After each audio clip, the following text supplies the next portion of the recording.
Bonjour, Gilles ici pour Ciné Techno. Je vous parle du Blu-ray de The Venture Bros. Radiant is the Blood of the Baboon Heart. Le film de Jackson Public est distribué par Warner Bros. Et met en vedette les voix de James Urbaniak, Patrick Warburton et Chris McCulloch. Sorti en magasin le 21 juillet 2023. Le scientifique aventurier Rusty Venture tente de retrouver son fils Hank, qui a fui suite à une trahison douloureuse. Mais Rusty doit également composer avec le lancement prochain deux nouveaux produits censés renflouer ses coffres, mais qui s'avèrent défectueux. Pendant ce temps, le monarque tombe sur une femme qui dit appartenir à une importante organisation de super-vilains aux moyens très imposants. Je vais vous référer à ma critique sur la série complète, parue dans un coffret DVD tout récemment. Afin d'avoir un peu mon avis sur The Venture Bros, je vous résume quand même. Venture Bros est une série d'animation pour adultes qui transpose toute une galerie de personnages inspirés de la culture populaire de la deuxième moitié du 20e siècle dans un univers qui est à la fois complètement sauté et douloureusement réaliste. C'est une série assez particulière, dont les 7 saisons se sont étalées quand même sur une période de production de presque 20 ans, et donc qui est clairement le résultat d'un travail minutieux de la part de ses créateurs. Malheureusement, la série a été annulée après la 7e saison, qui se terminait donc sur une note de suspense, laissant présager une suite.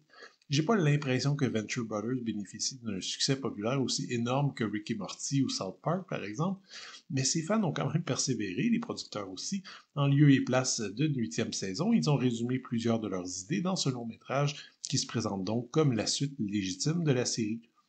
Ça veut dire que les néophytes peuvent tout de suite passer leur chemin. Ceux qui ont regardé la série depuis ses débuts savent qu'une bonne partie du scénario consiste à construire et empiler du lore, des nouveaux personnages et des détails de leur passé constamment.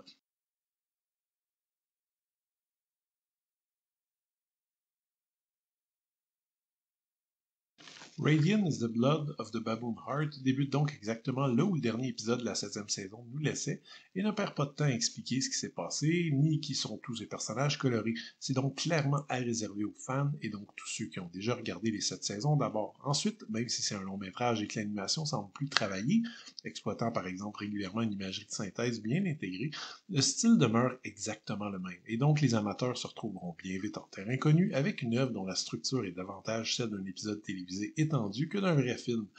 Restreindre le scénario en 3 actes classiques aurait d'ailleurs été plutôt compliqué compte tenu de la quantité de personnages à suivre et de sous-histoires. Et malgré tout, le film arrive quand même à ajouter de nouveaux personnages et des rebondissements qui font avancer le récit et qui arrivent même à légèrement changer la configuration des liens entre les personnages. Vers la fin de la série, un des personnages résume toute l'histoire en disant que ça se compare à une tragédie grecque. Imaginez donc ici une tragédie grecque avec des super-héros et un humour cynique constant. Ma critique sera donc assez brève. Le film est globalement un excellent divertissement pour ceux qui aiment déjà la série évidemment et qui la connaissent bien. C'est une continuité légitime, parfaitement satisfaisante, même si le rythme est parfois effréné. Tous les personnages qu'on a appris à aimer en ressortent grandis. Cela dit, la série commence selon moi à souffrir très légèrement de sa longévité. Certains éléments visuels commencent à être répétitifs, certaines histoires semblent être un peu une redite de ce qui avait été fait avant. Je dis pas que ça nuit au visionnement ici, mais Venture Brothers commence à être un peu moins frais et innovant qu'à son sommet de qualité à mi-parcours des 7 saisons.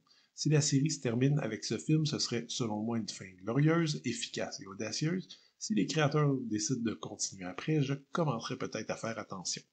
Le film est présenté à 1,78 panoramique avec les studios en anglais DTS HD 5.1 et sous-titres optionnels en anglais, français ou espagnol.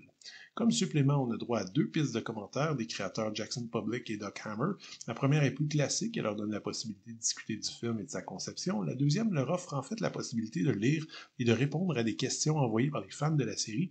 Le sujet est donc un peu plus vaste et part parfois dans tous les sens. Le dernier supplément ici est une entrevue vraiment bizarre de presque 1 heure avec les créateurs et est faite dans le cadre d'un faux talk show kitsch qui semble sorti d'un canal communautaire fauché. C'est amusant, mais ça m'a donné un peu l'impression de 3 amis qui se lancent des blagues que seuls eux comprennent. À noter qu'une copie digitale est incluse ainsi qu'un très joli poster du film.